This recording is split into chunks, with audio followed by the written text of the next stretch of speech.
Bonjour à tous, aujourd'hui on va parler de tablettes pas très chères et ce sera la Cubo Tab 50. Et quand je vous dis pas très chère, je ne sais pas à quel prix elle sera en France, mais d'après ce que j'ai vu, elle est aux alentours de 200 $ dans d'autres pays. Et vous allez voir qu'elle est plutôt bien placée. Mais avant de faire le tour de la tablette, je vous montre qu'elle arrive dans cette boîte-là. Et à l'intérieur, on avait un câble USB type C vers USB type C, un chargeur de 18 watts, ce qui n'est pas extraordinaire pour l'énorme batterie qu'elle embarque, on va en reparler tout à l'heure. Un petit câble USB type C mâle vers USB type A femelle. Et oui, puisque vous allez pouvoir vous en servir pour faire de la charge inversée, brancher par exemple un autre appareil dessus et c'est la batterie de votre tablette qui va recharger l'autre appareil. Tout un tas de notices, alors bon, très honnêtement, personne ne les lit. La petite pinoche pour ouvrir l'emplacement pour la carte SIM et pour le stockage supplémentaire.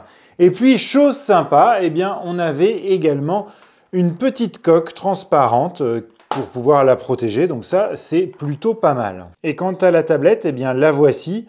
Alors là vous voyez qu'un espèce de pavé noir, mais quand on l'allume, on voit apparaître un écran de 10,4 pouces, 2K avec une résolution de 1200 pixels par 2000 pixels. Et je peux vous dire qu'il est très lumineux avec de belles couleurs. Alors très lumineux en intérieur, si vous êtes en extérieur avec le soleil qui tape dessus, bon, on est un petit peu limite quand même. Ici, au-dessus de l'écran, on va retrouver un objectif de 5 mégapixels qui va servir pour prendre des photos et puis aussi pour la vidéo, par exemple une réunion en visio. On voit qu'on a de larges bordures noires. L'écran ne prend vraiment pas toute la place de la façade. Donc ça fait un petit côté cheap quand même. Mais au-delà de ça, on a des belles finitions. Tout le tour ici est en métal. Sur la partie gauche, on retrouve le bouton d'allumage d'extinction, volume plus, volume moins. En bas ici, on va retrouver un micro. Sur le dessous, on va retrouver l'emplacement pour la recharge. 2 haut-parleurs, et oui, 2 haut-parleurs d'un côté, 2 haut-parleurs de l'autre. Donc ce qui doit normalement donner un très bon son, on verra ça également dans la vidéo. Et puis ici, vous avez un petit tiroir où vous allez pouvoir y mettre une à 2 cartes SIM, puisque c'est dual SIM, mais vous pouvez très bien mettre aussi une carte SIM, plus une carte micro SD pour pouvoir étendre le stockage jusqu'à 1 Tera, mais de toute façon, on en reparlera tout à l'heure du stockage quand on sera aux caractéristiques techniques. Et chose sympa aussi, si on tourne la tablette ici, on voit un port jack. Et oui, vous allez pouvoir brancher des écouteurs filaires dessus. Ça me plaît beaucoup. Sur le côté gauche, on retrouve absolument rien. Et voilà, on a fait le tour. Derrière, on va retrouver un dos qui, on a l'impression que c'est de l'alu brossé, mais en fait, c'est du plastique, mais qui est plutôt de bonne facture. Comme le tour est en métal, on a vraiment l'impression d'avoir quelque chose d'assez premium. Ça fait 455 grammes. Et derrière ici, on va retrouver un objectif de 13 mégapixels. Et puis ici, la petite LED de flash. Et là, c'est un objectif marketing. Je ne sais pas comment on peut dire ça, mais en tout cas, on a l'impression que c'est un objectif. Enfin, on a l'impression, faut pas trop se rapprocher, je vous montre. Mais en fait, c'est du fake. C'est pour donner l'impression que c'est une tablette un peu plus premium que ce qu'elle est, comme si c'était un élément marketing. Personnellement, j'ai l'impression que ça fait plutôt pratique commerciale, un petit peu trompeuse. Mais au-delà de ça, on va voir qu'on tourne sur un Android 13. Alors très honnêtement, je ne sais pas s'il sera mis à jour, en tout cas si on passera à Android 14, ce qui m'étonnerait fortement sur ce genre de tablette. Et on retrouve à l'intérieur 256 Go de stockage et 8 Go de mémoire qu'on va pouvoir étendre à 16 Go en prenant 8 Go dans la mémoire de stockage. Et au niveau de la batterie, on a une batterie de 7500 mAh, donc ça paraît assez gros. Alors, comme le chargeur est de 18 watts, il va lui falloir plus de 2h30 pour se recharger de 0 à 100%. Et l'autonomie, alors on nous annonce des super autonomies sur plein de choses. Moi, je vais vous donner vraiment ce que moi j'ai eu. C'est-à-dire que j'ai mis une carte 4G dedans, je suis parti comme si je m'en servais de téléphone. Donc en y retournant assez régulièrement, j'ai tenu juste la journée. Si vous en servez plutôt sur du Wi-Fi et puis que vous en servez comme une tablette quelques heures par jour, là vous serez au-delà d'une journée. Ça va être difficile de faire 2 jours. Mais voilà, c'est quand même une bonne autonomie, mais pas non plus exceptionnelle. Au-delà de ça, l'appareil est vachement fluide. Bon alors, On est sur un écran 60 Hz, hein, donc celui qui a l'habitude d'un écran 90 ou 120 Hz, on n'a pas une sensation de fluidité, mais vraiment, ça fait bien le job, hein. Moi, j'ai pas eu de bug, pas de ralentissement, et ça, c'est un petit peu dû à son processeur, hein, qui n'est pas un foudre de guerre, mais c'est quand même un Helio G99 qui donne un score en tout de 411 000 points. Alors, on connaît beaucoup mieux, mais on connaît aussi moins bien, donc c'est plutôt correct pour ce genre de tarif surtout. Et pour finir avec ce qu'on ne voit pas, hein, la tablette est 4G, comme je vous ai dit. Alors j'ai mis une carte Free, ça a fonctionné, une carte Orange, ça a également fonctionné. On va avoir le Bluetooth 5.2. Elle va pouvoir se connecter au Wi-Fi 2,4 et 5 GHz. On a le GPS intégré. Donc globalement, on a tout ce qu'il faut. Et donc, qu'est-ce qu'on va pouvoir faire avec cette tablette? Bien sûr, vous allez pouvoir naviguer dessus, aller sur le net, fort heureusement. Mais là où elle va vraiment se révéler, c'est pour regarder du streaming. On va regarder une vidéo sur YouTube. Et là, vous pouvez voir que c'est très chouette. Je peux monter jusqu'en 1440p, hein, comme je vous ai dit, l'écran est 2K. Et non, on a vraiment un rendu très agréable, hein. C'est vraiment un point positif cet écran. Si on va sur une image plus colorée, alors je vous en rendez pas forcément compte, hein, parce que mon écran est filmé par une caméra, donc vous n'avez pas les vraies couleurs. Mais franchement, c'est très joli. On a un rendu vraiment très beau. On peut se rapprocher, on ne voit pas les pixels, hein. Et en plus, chose cool, il n'y a pas de lag, donc ça c'est vraiment impeccable pour faire du streaming, c'est vraiment très bien. Je vous montre aussi que ça marche sur Netflix. Je peux pas vous en montrer beaucoup parce que forcément j'ai pas les droits pour vous les montrer. Mais voilà, on a quand même un truc assez chouette. Et pour regarder du streaming, hein, il va falloir du son.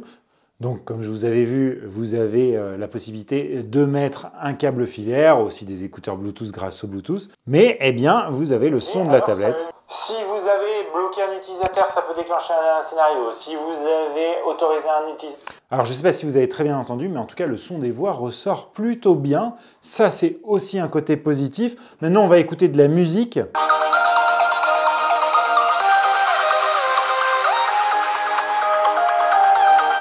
Franchement, le son est pas mal. C'est pas très fort, ce que je lui reprocherais un petit peu. Bon, après, on n'a pas le son d'une enceinte, hein, faut pas déconner. Mais pour une tablette, c'est un petit peu au-dessus de ce qu'on a l'habitude de voir. Maintenant, on va regarder ce qu'on peut faire avec au niveau des photos. Donc, vous avez un appareil photo qui est vraiment très simple, hein. Vous avez vidéo et photo.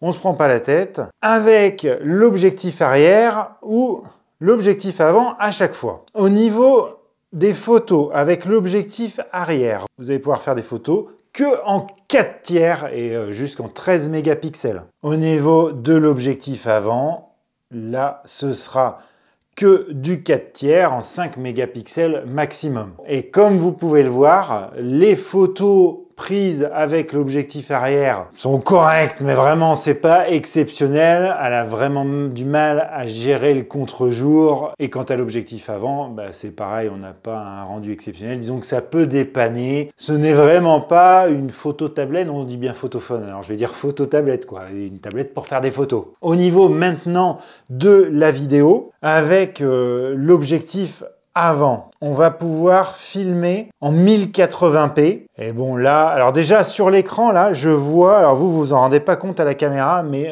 je suis tout pixelisé. Et en plus, on a des petits artefacts qui arrivent des fois sur l'écran. Je sais pas si vous voyez. S'il y a des gros mouvements d'image comme ça. D'ailleurs, je vais enregistrer et on va voir si on les a à l'enregistrement. Vous voyez, là, je vous parle avec. Et puis après, sur l'objectif arrière, et déjà, il a du mal à faire le focus. Bon, on a un focus automatique, hein, et on va pouvoir filmer jusqu'en 2K, 1440p. Alors, je vous montre ce que ça donne. D'ailleurs, je crois que j'ai parlé en même temps pour vous faire écouter le son du micro de cette tablette. Et voilà, là, je filme avec la caméra avant et vous entendez le son capté par la tablette. Bon, ça bouge énormément, hein. Il n'y a pas de stabilisation. Bon, enfin, en même temps, c'est pas fait pour vraiment filmer en extérieur. Mais voilà ce que ça donne. Donc ça gère quand même pas très bien le contre-jour, en tout cas de ce que je vois sur l'écran. Maintenant, on va passer sur la caméra arrière. Et voilà ce que donne la caméra arrière. Bon, c'est pareil, c'est pas stabilisé, hein, donc il ne faut pas que je bouge beaucoup. On va quand même faire un petit test de focus. Alors là, en contre-jour, hein, comme vous pouvez voir, c'est horrible. C'est flou, le focus se fait. Je viens ici. Il a du mal hein, quand même. Hein. Ah, ça y est. Bon, sur l'écran, c'est pas trop mal. On va voir ce que ça donne sur l'ordinateur. Bon voilà, au niveau photo vidéo, c'est quand même pas terrible. Ça a le mérite d'exister, ça va vous permettre par exemple de prendre des visios et pas beaucoup plus en fait. Hein. Et pour finir, vous allez me dire, est-ce qu'on peut jouer avec cette tablette? Est-ce qu'on va pouvoir jouer à nos meilleurs jeux? Alors là, alors j'ai été surpris, sans être trop surpris, hein. Maintenant je commence à avoir l'habitude avec, vu un score en toutou, je sais à peu près ce qui va tourner. Bien sûr, vous allez pouvoir jouer à tous vos petits jeux, Candy Crush, machin. Moi j'ai téléchargé 2 jeux qui sont assez gourmands, j'ai essayé de télécharger Fortnite, c'est pas possible. On va lancer Genshin Impact, qui est un jeu qui demande quand même beaucoup de ressources, hein, surtout quand on est en niveau élevé au niveau des graphismes. Il se lance plutôt bien, c'est fluide. On a des petits temps de chargement, mais vraiment rien de très agaçant. Et on se retrouve avec un jeu quand même vachement fluide. Alors bon, pour avoir ce niveau de fluidité, il a fallu réduire les graphismes. Hein. On est en faible. D'origine, il se met en très faible, on peut monter jusqu'en faible et c'est assez stable. J'ai essayé de monter un peu dans les réglages, après ça lag, c'est pas vraiment très chouette. Bon, on n'a pas donc des graphismes exceptionnels, mais ça permet de jouer, c'est quand même pas mal pour une tablette à 200 balles. Pour finir, je vous montre PUBG, comme ça on aura fait le tour et on peut la comparer aux autres, parce que c'est tout le temps les 2 jeux sur lesquels je teste les tablettes. Et là, donc, je suis en graphisme HD, donc en moyen, si on voit par là, et en fréquence d'image élevée. Et là, c'est largement jouable, hein, ça rame pas, même ici, où généralement, quand on a une tablette pas assez puissante, eh bien ça lag. Donc du coup, à ce niveau de graphisme, c'est plutôt pas mal. Voilà pour tout ce qu'on pouvait dire sur cette tablette. Alors, si elle se vend aux alentours de 200 €, hein, de toute façon, je vous laisserai checker le lien qui sera en description de la vidéo pour savoir le prix auquel elle se vend ou au moment où vous regarderez la vidéo. Mais je trouve que c'est plutôt une bonne tablette avec des performances acceptables. Très bonne pour regarder des vidéos, du streaming, suffisamment puissante pour pouvoir jouer à vos jeux, bon pas une qualité exceptionnelle, mais en tout cas pour pouvoir y jouer. Un son acceptable, bon là où elle pêche hein, très fortement, c'est sur les photos et les vidéos. Mais après, est-ce que c'est vraiment ce qu'on attend d'une tablette? Voilà, écoutez, j'espère que cette vidéo vous aura plu. Merci de l'avoir regardée jusqu'au bout. Dites-moi, vous, en commentaire, ce que vous en pensez de cette tablette par rapport à tout ce que j'ai dit. Puis aussi, si vous avez des questions. Et moi, je vous dis à très bientôt sur Vintech pour de nouveaux tests domotique et tech. Allez, ciao!